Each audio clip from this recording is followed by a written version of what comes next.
మాయాచారి శివస్వామి గారు తమ సందేశాన్ని ఇస్తారు. ఈ రోజున భక్తి ధార్మిక సమ్మేళన కార్యక్రమంలో మనందరం పాల్గొనటము ఆనందదాయకము. ఇప్పుడు భారతదేశంలో ప్రధానంగా కావలసిన ఈ ధార్మిక సమ్మేళనాన్ని ఒక ఛానల్ వారు ప్రధానంగా తీసుకోవటం అనేది ఇది కొంత శౌర్యవంతమైన నిర్ణయంగా నేను భావిస్తున్నాను. ఇది గొప్ప మార్పుకి ఒక పునాదిగా కూడా భాసిల్లాలని, తద్వారా మిగతా వ్యవస్థలో కూడా ఈ భక్తి ఛానల్ చూసి నేర్చుకోవాల్సింది ఎంతో ఉన్నదనే భావాన్ని కలగజేసుకోవాలని ప్రధానంగా వారికి ధన్యవాదాలు తెలియపరుస్తూ, ఈ రోజున పెద్దలు ఇప్పుడు చెప్పారు కొన్ని విషయాలు. అసలు మతం మారగల కారణాలు ఏమిటి? దేనివల్ల మతం మారుతున్నారు? కుల పెద్ద మతం మారుతున్నారా? ధనం కోసం మతం మారుతున్నారా? కోరికలు నెరవేరనే మతం మారుతున్నారా? ఏ వర్గం మతం మారుతుంది?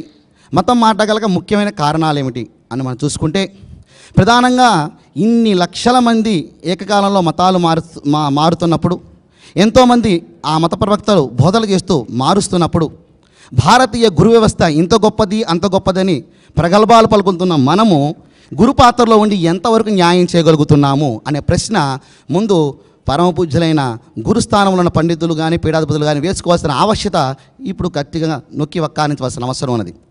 ఒక వ్యక్తిని ఒక వస్తుజాలనో మాయాజాలనో మాటల గారిడితో మార్చే పరిస్థితిలో భారతీయుల యొక్క మనసులు అంత చిన్నవా? అంత విషయాల దాంట్లో మారిపోయే అవసరం ఉందా? అంటే భారతీయ గురు వ్యవస్థ ఎందుకు ఇంత బలహీనంగా మారింది, ఎక్కడి నుంచి వచ్చింది అనే మూలాల్లోకి వెళ్ళి చర్చ చేయవలసిన అవసరం ఎంతో ఉన్నది. ఇందా చాలామంది మాట్లాడారు, కొంతవరకు మూలాన్ని టచ్ చేస్తున్నారు, కొంతవరకు మళ్ళీ సమభాగంలో తీసుకొస్తున్నారు.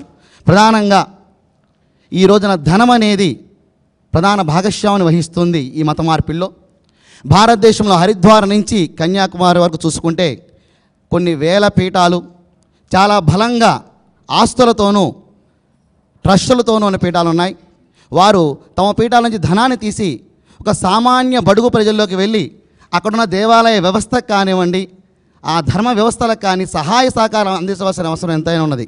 కానీ ఈ రోజున అవి తగ్గిపోయి పాదపూజలతోనూ ధన సమీకరణలతోనూ సామ్రాజ్యాల విస్తరణతోనూ ఈ యొక్క మత భేదాలతోనూ శైవ వైష్ణవ భేదాలతోనూ ఒక వర్గాన్ని తమ అనుకూలంగా మార్చుకుని ఎదగడానికి ప్రయత్నిస్తున్న గురు వ్యవస్థ మా కళ్ళకు కనబడుతుంది.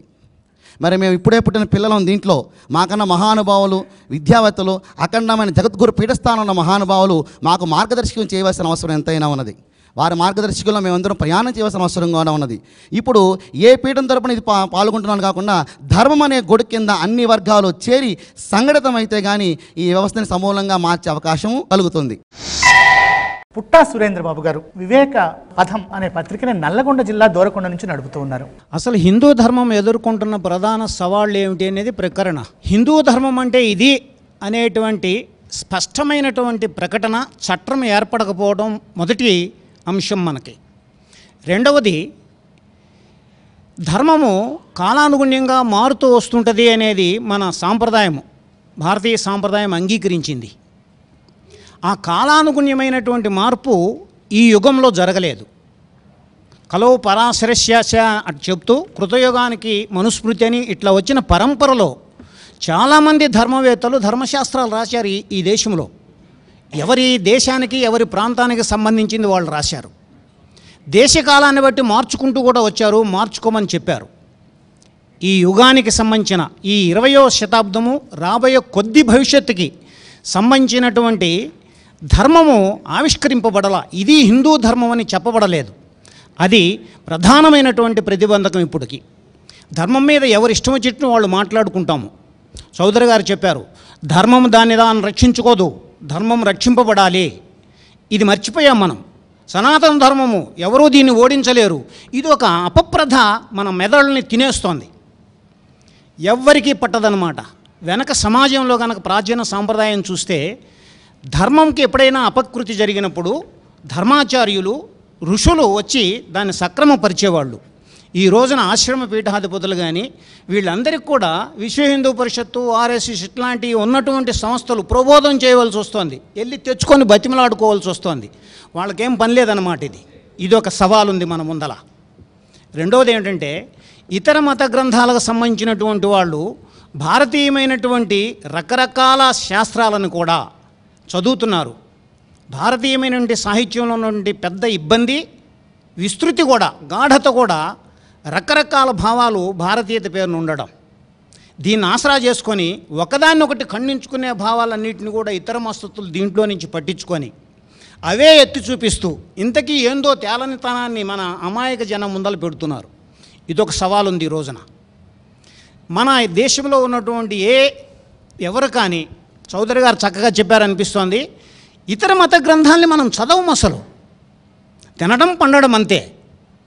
ఎందుకు చదవమండి? వాళ్ళు వేదం చదువుతున్నారు, వేదంలో మహమ్మద్ ఉన్నాడు అంటున్నారు, వాళ్ళు పురాణం చదువుతున్నారు, పురాణంలో యేసు ఉన్నాడు అంటున్నారు. మీరు ఎందుకని గ్రంథాలు చదవరు? పనేం లేదు కదా, చదవటమే కదా. అధ్యయనం అధ్యాపనం బ్రాహ్మ్యం కర్మ స్వభావయం. మీ పని చదవటము తెలియజేయడమే కదా. ఎంతకాలము అధ్యయనం చేసి సవరణలు పూరణలు అవసరమైన దాన్ని సవరించుకొని వర్తమాన సమాజానికి పెడుతున్నారు.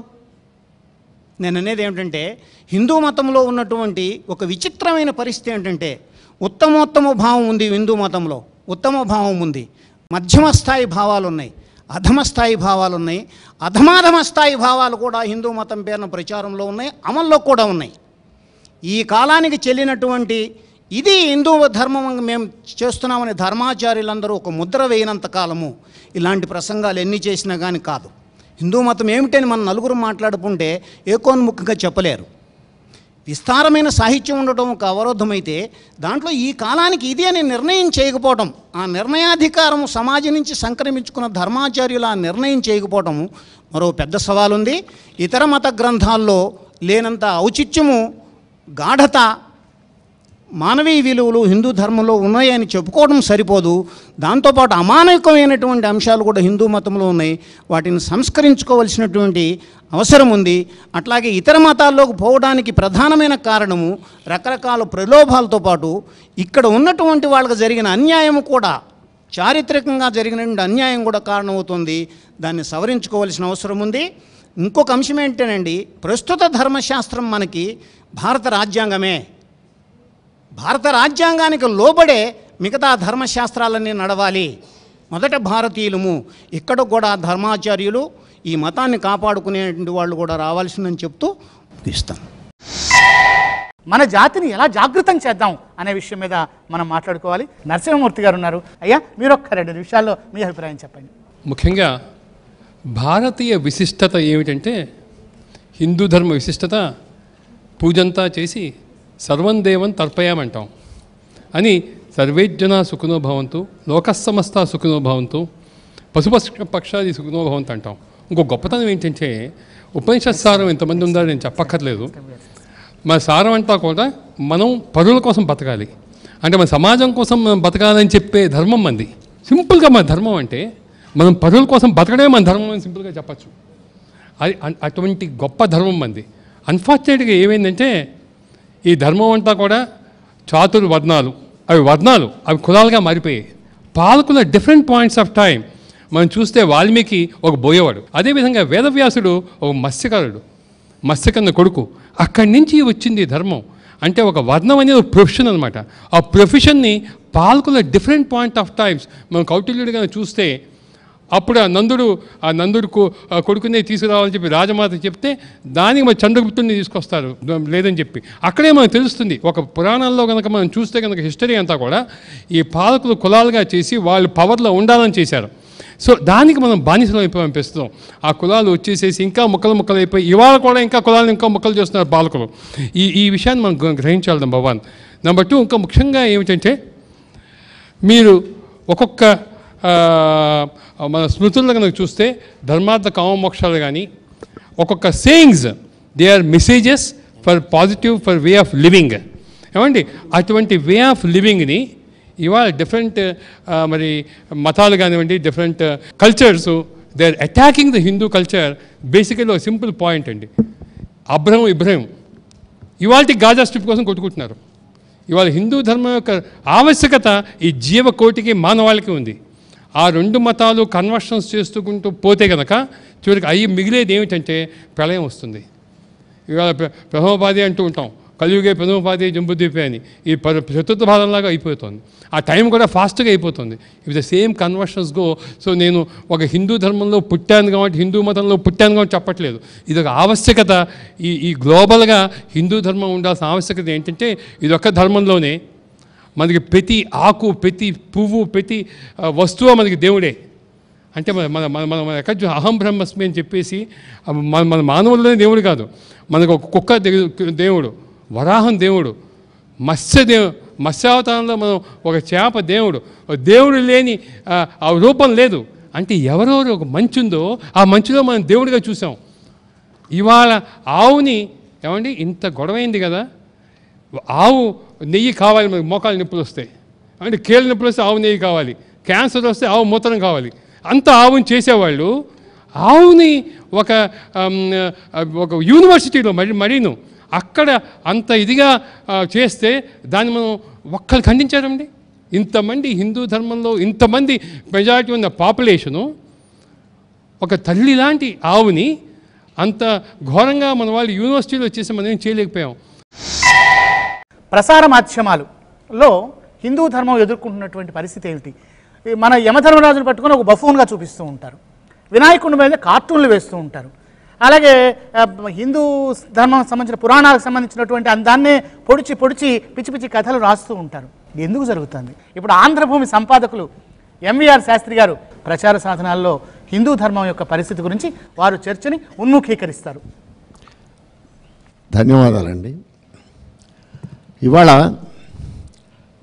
హిందూ మతానికి, హిందూ సమాజానికి వచ్చిన పెద్ద బెడద ఏమిటి అని కనుక ఎవరన్నా అడిగితే మీడియా పేరే ఎవరైనా చెప్తారు.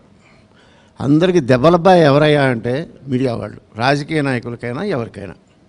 అందుకని ఒక మీడియా వాడిగా, జర్నలిజంలో 36 ఏళ్ళ ఎక్స్పీరియన్స్ ఉన్నవాడిగా నేను కొన్ని విషయాలు తమరికి నిర్మోహమాటంగా చెప్తాను.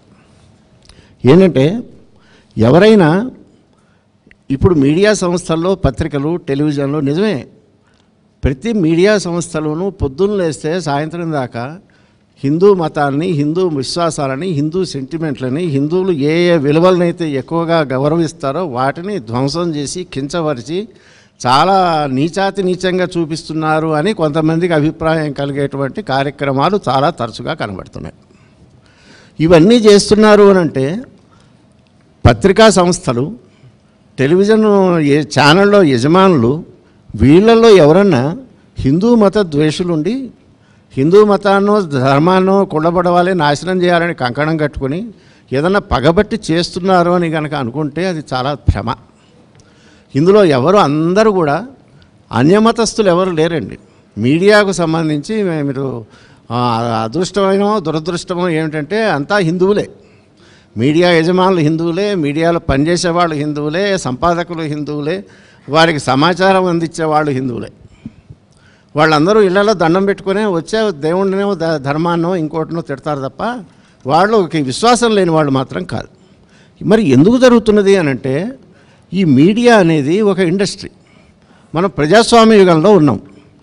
ప్రజలకి ఏది కావాలో, ప్రజలు ఏది కోరుకుంటున్నారో ఆ ప్రకారం ప్రజలే దేవుళ్ళని రాజకీయ నాయకుడు ఎలా అన్నాడో అంతకన్నా నిజంగా ప్రజలకు ఏది ఇష్టమో దాని ప్రకారం నడచటమే మాకు ఏకైకమైనటువంటి ప్రామాణికత. టెలివిజన్లకైతే టీఆర్పీ రేటింగ్స్, పత్రికలకైతే సర్క్యులేషన్లో ఉంటాయి. ఈ టీఆర్పీ రేటింగ్స్ అనేది ఏంటంటే జనం ఏది మెచ్చితే అది ఆ కార్యక్రమాలు చాలా ప్రజారంజకమైనవి అని. ఏదైతే ప్రజారంజకమో వాటిని మీడియా వాళ్ళు వేస్తారు. ఇప్పుడు ఇలాంటి కార్యక్రమాలు వేస్తున్నారు అని అంటే అర్థం ఏమిటంటే, ఇవి ప్రజలు మెచ్చుతున్నారు కాబట్టి, ప్రజలు చూసి సంతోషిస్తున్నారు కాబట్టి ఆ కార్యక్రమాలను మీడియా వాళ్ళు చూపిస్తున్నారు. ఈ ప్రజలు అనగా ఎవరు అని అంటే, కనీసం ఇతర మతస్థులు ఒక 30% తీసేస్తే 70% హిందువులే. పత్రికలు చదివే వాళ్ళలో 70% హిందువులే. టీవీ ఛానళ్ళు చూస్తే అందులో ఉండేవాళ్ళు హిందువులే. పత్రికలకు, టీవీలకు ఉప్పందించేవాళ్ళు హిందువులే. వాళ్ళు ఏదన్నా కనుక తీసుకొచ్చి కనుక ఇంకోళ్ళ వేరే ఇతరేతరమైన ప్రేరేపణలతో ఏదన్నా కనుక చూపిస్తే పక్క వాద్యాలాగా వాళ్ళకి యాంకర్లకు అటు ఇటు చేసి వాళ్ళని 4 బండలు వేసేవాళ్ళు హిందువులే. కాబట్టి ప్రజలు కోరుతున్నారు కాబట్టి మేము వేస్తున్నాము అని కనుక మీడియా అంటే మీ దగ్గర సమాధానం లేదు. దానికి ఎందుకు అని అంటే ఇతర మతస్థులకు ఇతర మతాలకు సంబంధించిందో కనుక ఏదైనా ఒక ఇటువంటి వాటిల్లో శతాంశం సహస్రాంశం కనుక ఏదన్నా వేస్తే ఇన్స్టంట్గా ఇమ్మీడియట్గా రియాక్షన్ వస్తున్నది. మాకు తెలుస్తున్నది ఇది చేస్తే ప్రజలు నచ్చరు, జనం నుంచి రియాక్షన్ వస్తున్నది అని. ఇవి హిందూ దేవతల గురించి, దేవుళ్ళ గురించి, విశ్వాసాల గురించి, సెంటిమెంట్ల గురించి, ఈ ధర్మాచారాల గురించి, పీఠాధిపతుల గురించి ఎన్ని బురద జల్లితే, ఎన్ని బండలు వేస్తే అంతగా టీఆర్పీ రేటింగ్స్ పెడితే జనం చెవులో ఒప్పరించుకుంటూ వింటున్నారు. ఏ విధమైనటువంటి ప్రొటెస్టు లేదు. అనగా అర్థం ఏమిటంటే ప్రజలు సంతోషిస్తున్నారు. ఇది కాదు అని కనుక అనుకుంటే ఆ స్పందన, ఆ నిరూపణ కావాల్సింది ప్రజల్లోంచి రావాలి. దానికి ఏం చేయాలి అని అంటే ఒక స్టూడియోని తగలబెట్టడం, ఓ పత్రికలని మీద దాడి చేయడం ఇవక్కర్లా. భారత రాజ్యాంగము ఎన్నో రకమైనటువంటి హక్కులు ఇచ్చింది. చట్టబద్ధమైన హక్కులు మీకు ప్రొటెస్ట్ చేయడానికి ఎన్నో ఉన్నాయి. ఈ చట్టబద్ధంగా ప్రొటెస్ట్ చేయడానికి ఉన్నటువంటి అవకాశాలని ఎన్ని వాడుకుంటున్నారు? ఏ రకమైన ప్రొటెస్ట్ వచ్చింది ఇప్పటిదాకా? తిరుపతి దగ్గర నుంచి మొదలుపెట్టి మహబూబ్నగర్లో మైసమ్మ దాకా అన్ని రకాలని, అందరి దేవుళ్ళని కూడా కించపరిచిన ఎవరన్నా దానికి సంబంధించి మీకు ఏ ఆధారంతో వేశారు, ఎవరు ఇచ్చారు మీకు హక్కుని ఎవరన్నా అడిగారా? అడగకపోయినప్పుడు మనము తప్పు ఎవరిది అనంటే ప్రజలది, లేక హిందూ మతస్థులది, హిందూ ధర్మంలో ఉన్న వాళ్ళది. ఇక అది అట్లా ఉంచండి. రెండవది, రకరకాలైనటువంటి దాడులు కన్సిస్టెంట్గా జరుగుతున్నప్పుడు వాటికి సమాధానం ఏం చెప్పాలి, మనకున్న కౌంటర్ ఆర్గ్యుమెంట్ ఏమిటి అని చెప్పటానికి హిందూ వ్యవస్థ మొత్తంలో ఏదన్నా ఒక బాడీ ఉన్నదా? ప్రపంచంలో ఉన్న ప్రధానమైన మతాల్లో క్రైస్తవ మతము, ఇస్లాం మతము లాగానే హిందూ మతం కూడా, దిక్కుమాలిన మతం కూడా కాస్త కూస్త ప్రధానమైనదే కదా. క్రైస్తవ మతానికి సంబంధించి ఒక 1989 డేటా ఏమిటంటే 7,25,000 కోట్ల రూపాయలు మత ప్రచారం కోసం ఖర్చు పెడుతున్నారు. వాళ్ళకి 40 లక్షల మంది ఫుల్ టైం వర్కర్లు ఉన్నారు. 13,000 లైబ్రరీలు ఉన్నాయి, అందులో గ్రంథాలు ఉన్నాయి. ఎవరు ఏ విధమైన ఆర్గ్యుమెంట్ చేసినా కౌంటర్ ఆర్గ్యుమెంట్ తయారు చేయడానికి వాళ్ళకు ఒక వ్యవస్థ ఉన్నది. వాళ్ళు 22,000 పత్రికల్ని, పీరియాడికల్స్ని పబ్లిష్ చేస్తున్నారు. 1890 రేడియోలని, టీవీ స్టేషన్లని నడుపుతున్నారు. 2.5 లక్షల మంది ఫారిన్ మిషనరీలు వాళ్ళ చేతిలో ఉన్నారు. వాళ్ళను ట్రైన్ చేయడానికి 400 సంస్థలు ఉన్నాయి. మీకు మనవి చేసేదండి, ఈ లెక్కలన్నీ కూడా చాలా పాతవి. ఎంత పాత అంటే 23 ఏళ్ల కింద తీస్తున్నాయి. ఇప్పుడు వీటన్నిటినీ 10 పెట్టో 20 పెట్టో హెచ్చవేస్తే అట్లా ఉంటుంది. అంటే ఆ రకమైనటువంటి హిందూ మతం మీదనో దాని మీదనో వాళ్ళ మతంలోకి ఆకర్షించాలని అనుకునే వాళ్ళు ఇంత పకడ్బందీగా వస్తూ ఒక కౌంటర్ ఆర్గ్యుమెంట్స్ బిల్డప్ చేస్తూ, పుస్తకాలు రాస్తూ, ఆ పత్రికల్లో ఇస్తూ, వ్యాసాలు రాస్తూ చేసినప్పుడు వీటికి అన్నిటికీ కూడా అద్భుతమైన సమాధానాలు చెప్పగలిగిన వాళ్ళు మహామహులు ఎంతోమంది ఉన్నారు హిందూ సమాజంలో. వాళ్ళందరూ ఎవరి గుహల్లో వాళ్ళు, ఎవరి పీఠంలో వాళ్ళు, లేకపోతే ఎవరి సంస్థల్లో వాళ్ళు ఉండి మాట్లాడుతున్నారే కానీ అందరూ కలిసి ఇదంతా కలిసి ఒక కామన్ ధర్మానికి సంబంధించింది కదా, దీనికి సంబంధించిన ఆర్గ్యుమెంటు, దీనికి సంబంధించిన వాదం పెట్టేవాళ్ళు వాళ్ళకి కావాల్సిన ఇన్పుట్స్ ఇవ్వటానికి ధర్మవేత్తలు, శాస్త్రవేత్తలు, ఆచార్యులు ఏమి చేస్తున్నారు అని సమాజం అడుక్కోవాలి. అది కనుక వచ్చినప్పుడు ఒక పవర్ఫుల్ ఆర్గ్యుమెంట్ ఉంటే, ఒక విషయం ఎవరన్నా కనుక చెప్తే దాన్ని ఎట్లా ఎదుర్కోవాలి అన్నది కనుక మనకు తెలుసుంటే ఈ ధర్మం నడుస్తుంది. లేదు అని అంటే రాకాసి బలులు అని ఇదివరకు ఉండేవి, చాలా ఎత్తుగా ఉండేవి. వాటికి సర్వైవల్ ఇన్స్టింక్ట్ అనేది లేకపోవటం వల్ల అంతరించిపోయింది. అలాగే ఇది కాకముందే మీలో గనక ఈ సమాజంలో, ఈ ధర్మంలో, ఈ ఆచార్యంలో గనక కొంచెం చలనం వచ్చి, ఇప్పుడు ప్రస్తుతం ఐసీయూలో ఉన్న హిందూ ధర్మం వెంటిలేటర్ మీదకు, కోమాలోకి వెళ్ళకముందే కొంచెం చలనం కనుక వస్తే తప్పనిసరిగా అద్భుతమైన మార్పు జరుగుతుంది. దానిలో మీడియా మీ వెంటే ఉంటుంది. ఇక ముందు మీరు చెప్పింది మేము శిరోధార్యంగా చేస్తాం. మిమ్మల్ని తిడుతుంటే, మిమ్మల్ని కించపరుస్తుంటే మీరు ఆనందిస్తున్నంత కాలం అంతేనని ముఖ్యంగా సమాజం గుర్తించాలని నా మనం. Thank you. ఇందాక ఎంవీఆర్ శాస్త్రి గారు చెప్తూ, రాళ్ళు వేసేది మనమే, పడేది మనమే, చూసేది మనమే, నవ్వేది మనమే, ఏడ్చేది మనమే. ఇటువంటి చైతన్యం అంటే ప్రచార సాధనం చూసిన తర్వాత మనలో ఈ రకమైనటువంటి చైతన్యాన్ని ఉన్ముఖీకరణ. ఓకే, ఒక్క నిమిషం. వీరు అన్నదానికి వివరణ, ఇది మీడియా ఆలోచించవలసింది కాదు. ఇవాళ మీడియాలో పత్రిక పెట్టేవాడో, టీవీ ఛానల్ పెట్టేవాడో వాడేదో పొలిటికల్ యాంబిషన్తోనో, ఫైనాన్షియల్ యాంబిషనో, ఇంకేదో బాధల మందితో, ఈతి బాధలతో వాడు పెడుతున్నాడు. ఆయన వచ్చి హిందూ ధర్మ ప్రచారం చేయాలని మీరు అనుకోవటంలోనే తప్పుంది. హిందూ సమాజంలో ఎంతమంది డబ్బులున్న వాళ్ళు లేరా? మల్టీ మిలియనర్స్ లేరా? కోట్ల డొనేషన్లు ఇచ్చేవాళ్ళు లేరా? వాళ్ళు కనీసం ఆ మీడియాని పెట్టొచ్చు అన్న ఇంగిత జ్ఞానం కనుక ఉంటే అద్భుతమైన మీడియా వ్యవస్థ తయారవుతుంది. గంట కడతారు అని అది ఆలోచించాలి. ఇప్పుడు అందరూ గజగీతగాళ్లే కానీ అరగజం పురోగమనం లేదంటాడు ఒక కవి. శ్రీ ఎన్విఎస్ఎస్ ప్రభాకర్ గారు తమ స్పందనని తెలియజేస్తారు. అందరికీ నమస్కారాలు. ముఖ్యంగా భక్తి టీవీ ఈ ప్రత్యేక కార్యక్రమాన్ని తీసుకొని మరి ఒక మంచి సందేశాన్ని అందించాలని చెప్పని ఆలోచించడం, దానికి మొత్తం రచనా గ్రూప్ అందరూ కూడా ఈరోజు తోడవటం నిజంగా కొంత సమాజానికి కొంత నూతన ఉత్తేజాన్ని ఉత్సాహాన్ని ఈ సందర్భంగా ఇస్తుందని చెప్పి నేను భావిస్తున్నాను. చాలా ముఖ్యమైనటువంటి అంశాలతో మన యొక్క చర్చ ప్రారంభమైంది. వివిధ రంగాల్లో పనిచేస్తున్నటువంటి వాళ్ళందరం అంటే మన యొక్క వృత్తి ధర్మాన్ని నిర్వహిస్తున్నాం అని చెప్పని ఆలోచిస్తున్నారే కానీ కొంత మన ధర్మం పట్ల కూడా మన వృత్తిలో ఏ రకంగా వ్యవహరించవచ్చు అన్నటువంటి ఒక అంశాన్ని కూడా కొంత గ్రహించి ఆలోచించి నడుచుకున్నట్టే సందర్భాలు కనుక ఉన్నట్టయితే కొంత మేరకన్నా మనకు మనం కొంత సంస్కరించడానికి కొంత అవకాశం కలుగుతుందని చెప్పని నేను భావిస్తున్నాను. దాంట్లో ముఖ్యంగా మనం ఆలోచించినట్టయితే ఏదన్నా ఒక సందర్భంలో కోర్టు ఒక తీర్పు ఇస్తుంది. కోర్టు తీర్పు ఇచ్చినటువంటి వెంటనే కొన్ని ప్రధాన పత్రికల్లో ఆ తీర్పుకు సంబంధించినటువంటి విషయంలో వ్యాఖ్యానం చేస్తూ పలానా వ్యక్తికి అక్షింతలు అని వేస్తారు. హెడ్డింగ్ పెట్టడమే ఆ రకంగా పలానా వ్యక్తికి అక్షింతలు, లేదంటే ప్రభుత్వానికి అక్షింతలు. లేదు ఒక సందర్భంలో ఎక్కడనో ఒక దగ్గర కుంభకోణం జరిగి కొంత డబ్బు కాజేయడం లేదంటే సొమ్ము ఏదైనా కావడం జరుగుతుంది. వెంటనే గోవిందా గోవిందా అని చెప్పని హెడ్డింగ్ మరొకటి మనకు కనబడుతుంది. ఇట్లా స్వాహ అనేటువంటి ఒక విషయం కూడా మన దృష్టికి వస్తుంది. వీటితో పాటుగా ఇంకొక సందర్భం ఏమన్నా వచ్చినప్పుడు తీర్థం పుచ్చుకున్నారని చెప్పంటారు, అంటే శటగోపురం పెట్టారని చెప్పంటారు, అంటే పంగనామాలు పెట్టారు. పంగనామాలు ఆఫ్ కోర్స్ అంటే అనొచ్చేమో అని చెప్పి అనుకోవచ్చు. కానీ ఈ హెడ్డింగ్స్ ఏవైతే ఉన్నాయో ఇవన్నీ కూడా మనం చాలా పవిత్రంగా భావించేటువంటి విషయాలు.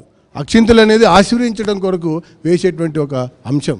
దాన్ని మనం ఏ రకంగా భక్తులకు కానీ పాఠకులకు కానీ మన సమాజానికి కానీ అందిస్తున్నాం అనేటువంటి విషయంలో మాత్రం వీటికి ఏ నియమ నిబంధనలు అవసరం లేదు. వృత్తి ధర్మంలో మనం ధర్మం కొరకు ఉన్నామా లేదా అని జర్నలిస్టులు కనుక ఆలోచిస్తే తప్పకుండా అటువంటి హెడ్డింగ్స్ వచ్చేటువంటి అవకాశం అనేది ఉండదు. వీటితో పాటుగా మనం ఈరోజు అందరూ టీఆర్పీ రేటింగ్ పెంచుకోవచ్చు. మరి అనుకూలంగా ఈరోజు భక్తి టీవీ అనేది ఛాంపియన్ ఆఫ్ హిందుత్వ కాజ్ అని చెప్పని కూడా మనం అనుకోవచ్చు.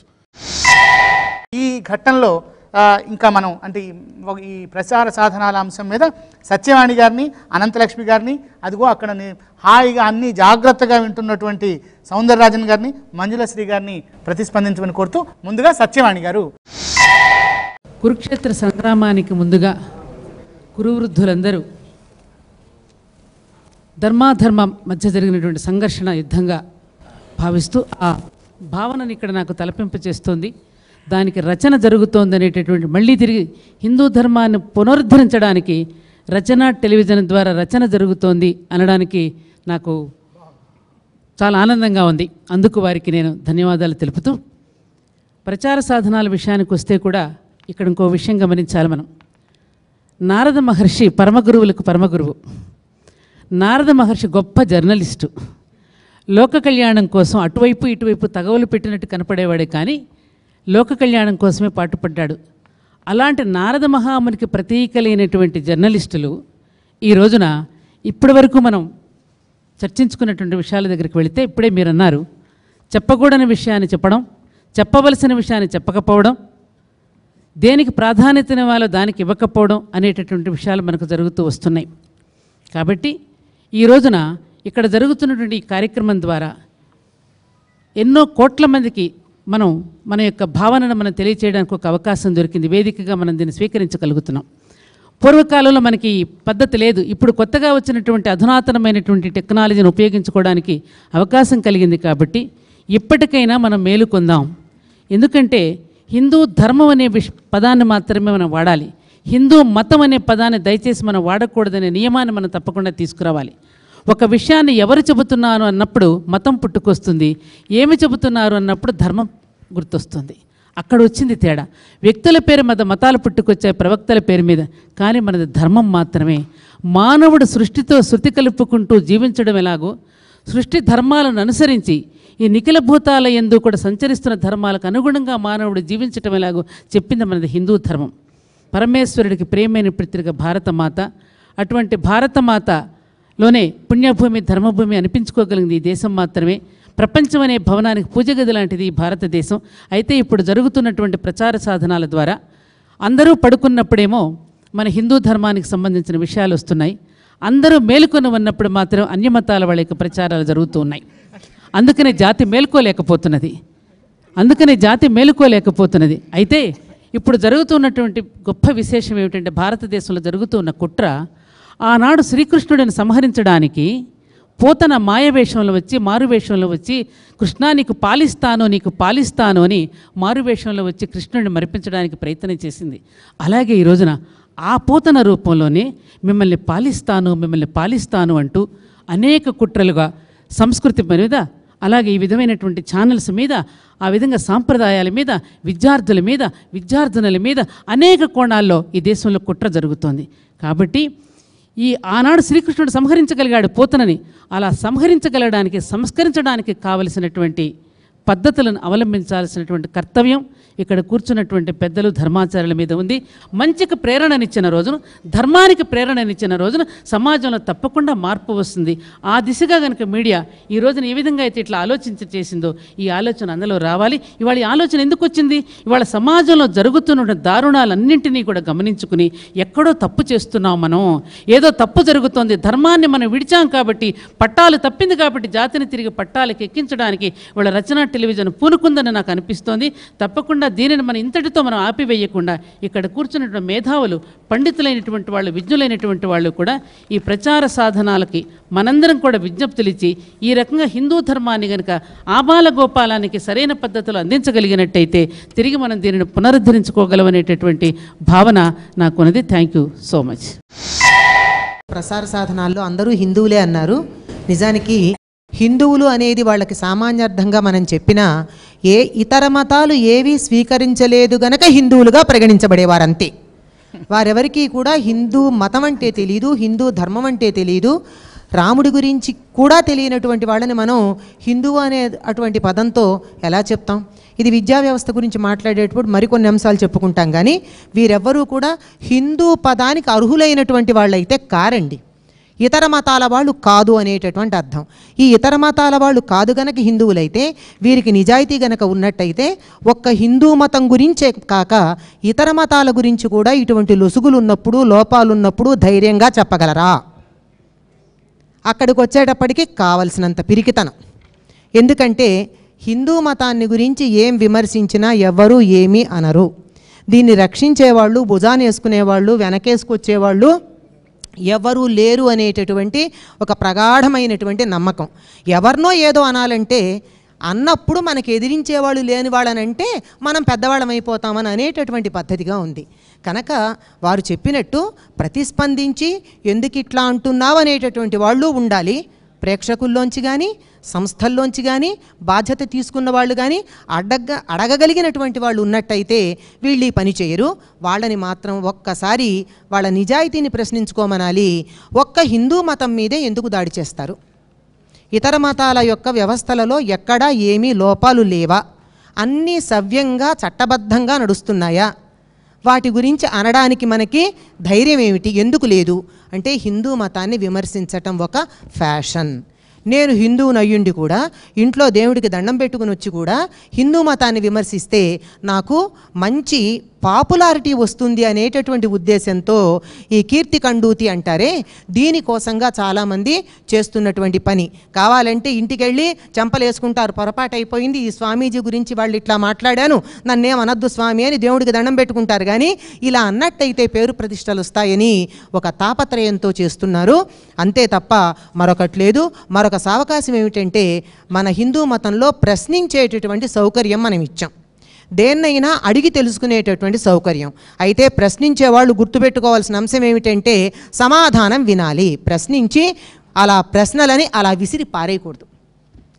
ఏదైనా వాళ్ళు ప్రశ్నిస్తే ఎవరైనా వారికి సమాధానం చెబితే వినడానికి సంసిద్ధంగా ఉన్నవాళ్ళు మాత్రమే ప్రశ్నించాలి, కానీ ప్రశ్నించేటటువంటిది మాకు అధికారం ఉంది కదా, ప్రశ్నించే స్వేచ్ఛ ఉంది కదా అని ప్రశ్నించకూడదు.